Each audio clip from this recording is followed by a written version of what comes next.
Mobile radiation कैसे आपके दिमाग पर असर करती है। देखिए कैसे मोबाइल रेडिएशन आपकी जान ले रहा है। करते हैं इस वजह से इस बच्ची के मेंटली इसको प्रॉब्लम हुआ है, और जो ये प्रॉब्लम हुआ है इसको महामारी से भी ज्यादा लोग इस रेडिएशन के कारण मारे जा रहे हैं। जी हाँ दोस्तों, डेंगू, मलेरिया हो या फिर हाल ही में चल रही महामारी जिसका नाम सुनकर ही लोग डर से कांप उठते हैं। पर दोस्तों, ये बीमारियां तो केवल कहने के लिए खतरनाक है। असली खतरा तो आपने इस वक्त आपके हाथों में ले रखा है, क्योंकि मोबाइल फोन से निकलने वाली रेडिएशन जो हमें दिखती भी नहीं है, वो हमारे न सिर्फ शरीर पर बल्कि दिमाग में इतना गहरा असर छोड़ती हैं कि आप सोच भी नहीं सकते। और यही वजह है कि पहले के मुकाबले लोग आज मानसिक रोगों से ज्यादा ग्रसित हो रहे हैं। लेकिन इसके पीछे का पूरा खेल क्या है, इसे जानने के लिए वीडियो में हमारे साथ इसी तरह बने रहिए, क्योंकि क्या पता वीडियो को देखने के बाद मोबाइल के प्रति आपका नजरिया ही बदल जाए। वैसे मोबाइल से याद आया कि जब तक वीडियो शुरू हो रही है तब तक आप ये कमेंट में बताओ कि आप दिन में कितने घंटे मोबाइल फोन का इस्तेमाल करते हैं।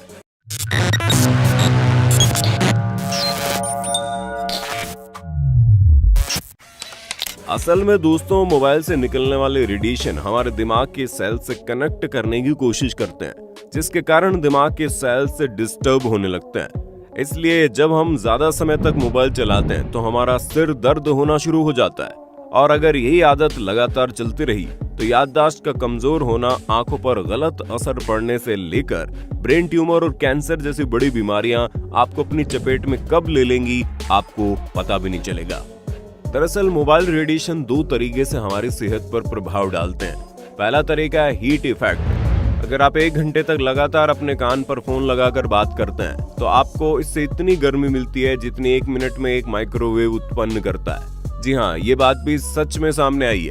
आप सोच लीजिए, अपने कान पर मोबाइल फोन लगाकर सिर्फ बात करना आपके लिए किस हद तक जानलेवा साबित हो सकता है। और दूसरा तरीका है बायोलॉजिकल इफेक्ट का। आपको ये बात तो पता ही होगी कि हमारी कोशिकाएं एक दूसरे से संपर्क बनाकर रखती हैं। शरीर का हर हिस्सा इन्हीं कोशिकाओं और सेल्स वगैरह की वजह से एक दूसरे से कनेक्टेड रहता है। लेकिन मोबाइल फोन से निकलने वाली रेडिएशन कोशिकाओं के बीच का जो कनेक्शन है उसमें दिक्कत पैदा करती है, और इसी वजह से लोग आए दिन अलग अलग किस्म की बीमारियों का शिकार बन जाते हैं। तो आखिर क्या है ये मोबाइल रेडिएशन और क्यों इसने सभी की नाक में दम करके रखा है? असल में दोस्तों, हम जितने भी चीजें इस्तेमाल करते हैं उन सभी से अलग अलग प्रकार की रेडिएशन निकलती है। रेडिएशन शब्द पर जाएं तो ये हमारे वातावरण में फैली एक ऐसी ऊर्जा है जो तरंगों के रूप में चलती है, जिन्हें हम रेडियो वेव्स भी कहते हैं। आपको बताते चलें कि ये तरंगे प्राकृतिक भी होती हैं, जैसे कि सूर्य की रोशनी से निकलने वाली तरंगे, जो कि पूरी तरह से प्राकृतिक है, और ये भी इंसानों को नुकसान पहुंचा सकती है। वो तो हमारे वायुमंडल में ओजोन लेयर है, जिसकी वजह से ये हानिकारक तरंगे हम तक डायरेक्ट नहीं पहुंच पाती, वरना सूरज की रोशनी के सामने खड़ा होना भी मुश्किल हो जाता।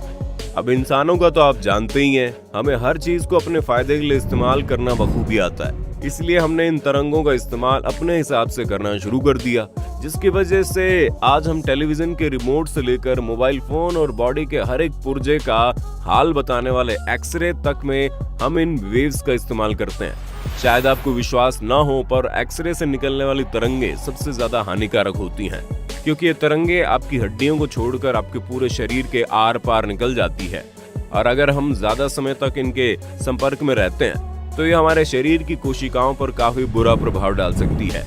और अब वो जितने भी इलेक्ट्रिकल प्रोडक्ट्स हैं, जैसे कि मोबाइल फोन वगैरह, उनसे भी काफी मात्रा में तरंगें निकलने लगी है।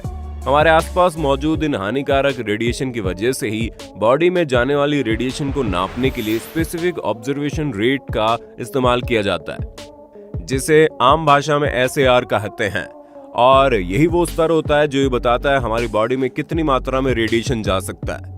हर देश की सरकार अपने यहाँ की स्पेसिफिक अब्जॉर्प्शन रेट तय करती है, और इसे इंटेंसिटी तक ये रेडिएशन निकालनी चाहिए, उससे अधिक नहीं निकलनी चाहिए, क्योंकि अगर इससे ज्यादा रेडिएशन वायुमंडल में रिलीज हो रही है तो SAR का स्तर ज्यादा बढ़ने की वजह से इंसान को बहुत ही भयंकर खतरे का सामना करना पड़ सकता है। और भारत में भी कुछ ऐसा ही है, जहां स्पेसिफिक अब्जॉर्प्शन रेट का स्तर 1.6 वाट प्रति किलोग्राम से ज्यादा नहीं होना चाहिए। ये मानक तय किए गए हैं, लेकिन हमारे देश में आज तक कोई चीज कानून के हिसाब से हुई है जो अब होगी। तभी तो जितनी भी टेलीकॉम कंपनी है वो अपने नेटवर्क को बेहतर बनाने के लिए जगह जगह पर टावर लगा रही है, जिसके कारण रेडिएशन का जो स्तर है वो बढ़ता ही जा रहा है। क्योंकि दोस्तों वैज्ञानिक भी पहले ही कह चुके हैं कि अगर रेडिएशन की मात्रा सही है तो आपको कोई भी नुकसान नहीं होगा, लेकिन अगर रेडिएशन कुछ ज्यादा ही मात्रा में आप पे पहुंच रही है तो इसका गलत प्रभाव होना शुरू हो जाएगा। आइए अब बात करते हैं रेडिएशन कितने प्रकार की होती है। रेडिएशन 2 प्रकार की होती है दोस्तों। पहली तो नॉन आयोनाइजिंग रेडिएशन और दूसरी होती है आयोनाइजिंग रेडिएशन। दोस्तों जो नॉन आयोनाइजिंग रेडिएशन होती है उसमें बहुत कम लेवल की इलेक्ट्रोमैग्नेटिक वेव्स निकलती हैं, जिनकी फ्रीक्वेंसी 1000 से 3000 मेगावाट होती है।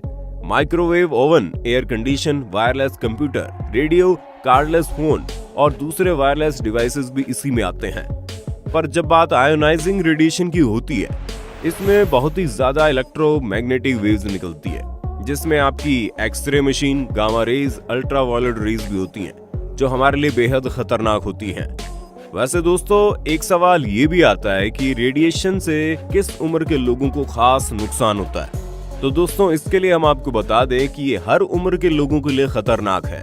खास तौर पर बच्चे, महिलाएं, बुजुर्गों और मरीजों के लिए तो ये ज्यादा ही हानिकारक है।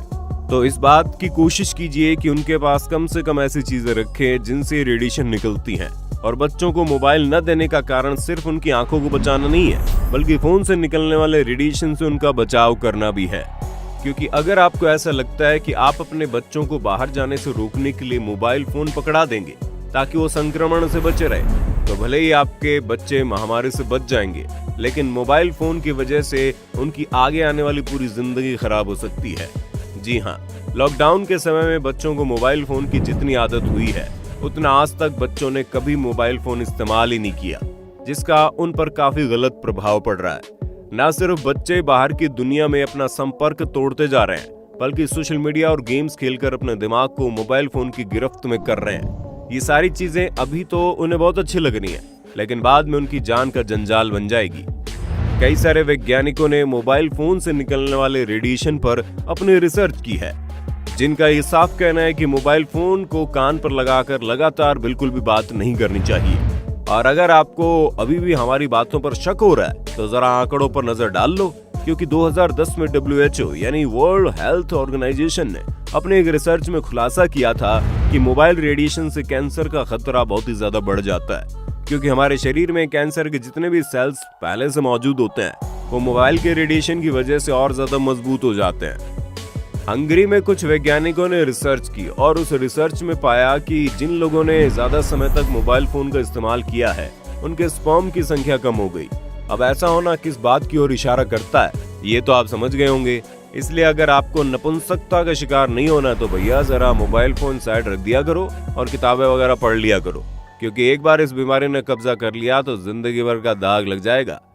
और इन सब से भी अगर आपका पेट नहीं भरता तो दोस्तों भारत के केरल में भी एक ऐसी रिसर्च की गई जिसमें उन्होंने मधुमक्खियों का इस्तेमाल किया, जिसमें ये पाया गया कि मोबाइल टावर से निकलने वाली रेडिएशन से मधुमक्खियों की संख्या 60% तक कम हो गई है, जिससे ये चीज तो साबित होती है कि ये रेडिएशन न केवल हम इंसानों के लिए बल्कि जानवरों के लिए भी घातक है। अब सवाल ये आता है कि आखिर इन मोबाइल रेडिएशन से हम कैसे खुद को बचा सकते हैं, क्योंकि मोबाइल से चिपके रहने की आदत तो किसी की जाएगी नहीं। ऊपर से जब से ऑनलाइन का जमाना है तब से हालात और ज्यादा बिगड़ गए हैं। इसलिए जरूरत है सावधानी बरतने की, जिसके लिए आपको सबसे पहले तो कम मोबाइल फोन का इस्तेमाल करना होगा। शुरुआत में आपको थोड़ा अटपटा जरूर लगेगा, लेकिन अगर आप आदत बना लेंगे तो चीजें मुश्किल नहीं होंगी, क्योंकि आदत आप किसी और के लिए नहीं बल्कि अपनी बेहतरी के लिए तो बनाओगे। अगर दिन में 2-4 घंटा मोबाइल फोन कम इस्तेमाल करने से आपकी जिंदगी के 15 से 20 साल बढ़ सकते हैं, तो हमें नहीं लगता कि ये कहीं से भी घाटे का सौदा है। आप खुद ही गौर करिएगा, जब मोबाइल फोन वगैरह नहीं हुआ करते थे तो लोग न सिर्फ ज्यादा लंबे समय तक जीवित रहते थे, बल्कि उन्हें बीमारियां भी अपनी गिरफ्त में नहीं लेती थी। अब हालात बदल गए हैं, चीजें पूरी तरह से हमारे हाथों से निकल ना जाए उससे पहले ही हमें समझना होगा, वरना बहुत देर हो जाएगी। बाकी आप इस पर क्या कहेंगे कमेंट में जरूर बताइए। ऐसी वीडियोस को देखते रहने के लिए चैनल को लाइक, शेयर, सब्सक्राइब करना ना भूलें। धन्यवाद। दोस्तों आपकी स्क्रीन पे 2 और वीडियोस दिख रही हैं, जिसे देखने के लिए आप इस स्क्रीन पर क्लिक करें। दोनों देखिएगा, बहुत अच्छी वीडियो बनी है।